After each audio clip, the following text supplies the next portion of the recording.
नमस्कार, मैं हूं आपका दोस्त विजय विद्रोही। आप मुझसे जुड़ चुके हैं, इसके लिए आप सबका तहे दिल से शुक्रिया। अगले 8-10 मिनट आपसे जुड़े रहने की कोशिश करूंगा।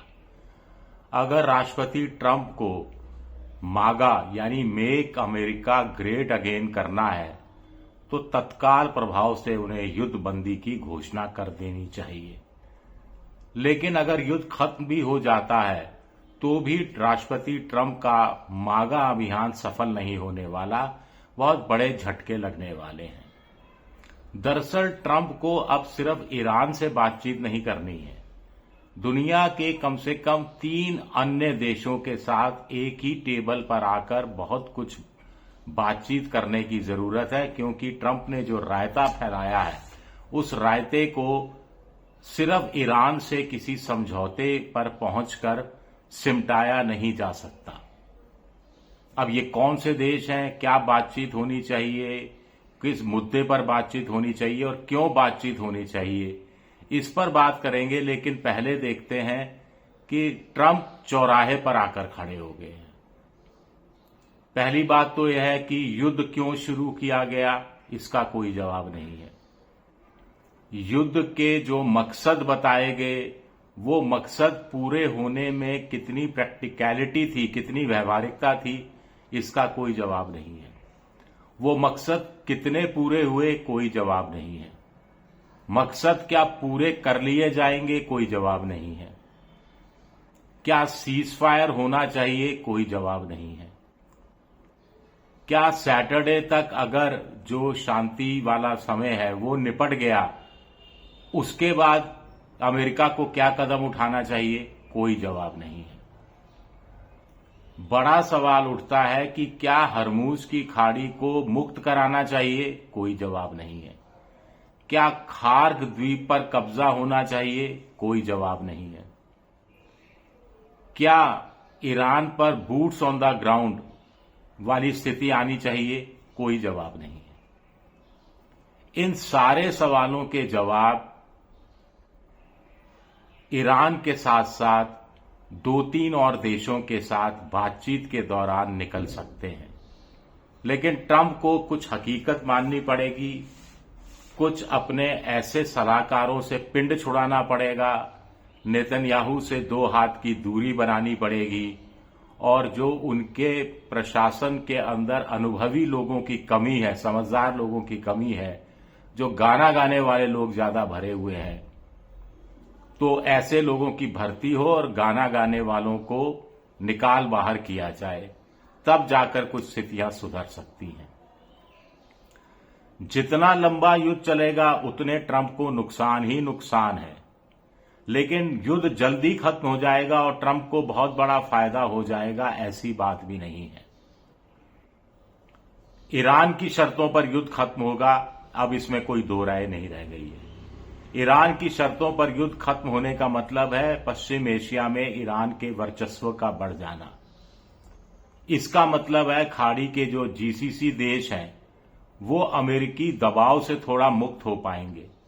वो क्या ईरान को अपना नया सरदार घोषित कर देंगे, या सोचेंगे कि देखिए अमेरिका के साथ जाने का क्या फायदा, इजराइल के साथ जाने का क्या फायदा, जो ईरान से हमें नहीं बचा पाए, इसीलिए ईरान की शरण में जाया जाए।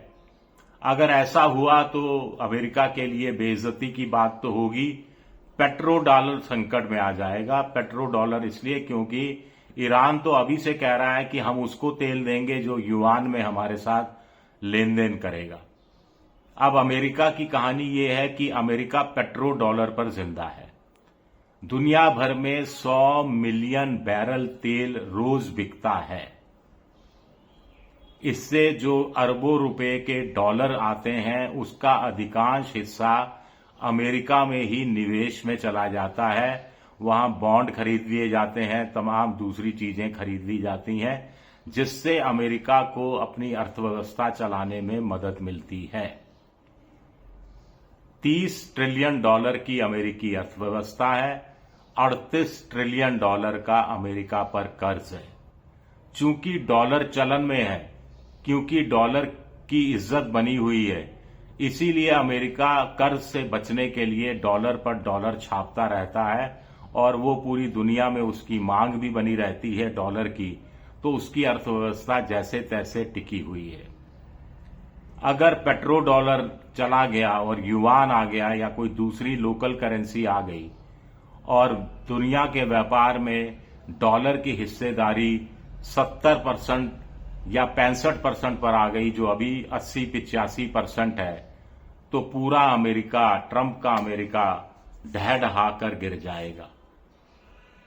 दक्षिण कोरिया सोच रहा है कि वो तो अमेरिका के साथ इसलिए गया था कि किम जोंग से अमेरिका के राष्ट्रपति ट्रंप बचाएंगे, लेकिन ऐसा तो होता दिख नहीं रहा।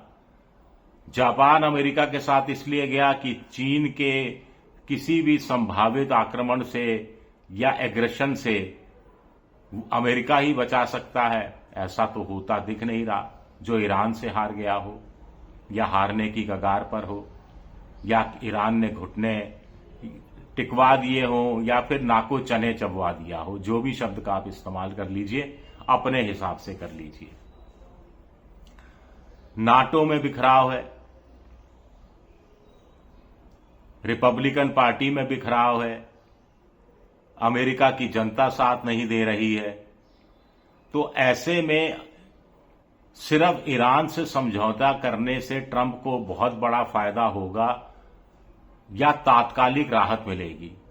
जानकारों का कहना है कि ट्रंप को के लिए अच्छा होगा कि वो एक टेबल पर बैठे जहां पर ईरान का प्रतिनिधि भी हो, रूस के पुतिन आ जाएं तो बहुत बेहतर, चीन के शी जिनपिंग आ जाएं तो बहुत बेहतर, और यूरोपियन यूनियन का नेता आ जाए तो बहुत बेहतर, और इनके साथ बैठकर जो वर्ल्ड ऑर्डर बदलने की जो आशंकाएं पैदा हो रही हैं, जिसकी जिम्मेदार ट्रंप खुद है, उससे निजात पाने की कोशिश की जाए कि हर कोई कमाए, खाए, शांति से रहे, बिना किसी युद्ध में जाए, युद्ध के लिए उकसाने की नौबत नहीं आए, ऐसा वर्ल्ड ऑर्डर बनाए जाने की जरूरत महसूस की जा रही है।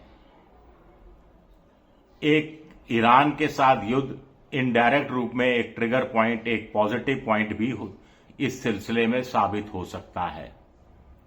क्या ट्रंप उस तरफ जाएंगे या उनके हितैषी या उनके समर्थक या उनके सलाहकार वहां जाने से उन्हें रोकेंगे? ये भी अपने आप में बड़ा सवाल उठता है। अब ट्रंप को समझना चाहिए कि यूनिपोलर दुनिया नहीं रही कि सिर्फ ट्रंप है, अमेरिका है, उसकी दादागिरी है, उसकी चौधराहट है, ऐसा नहीं है।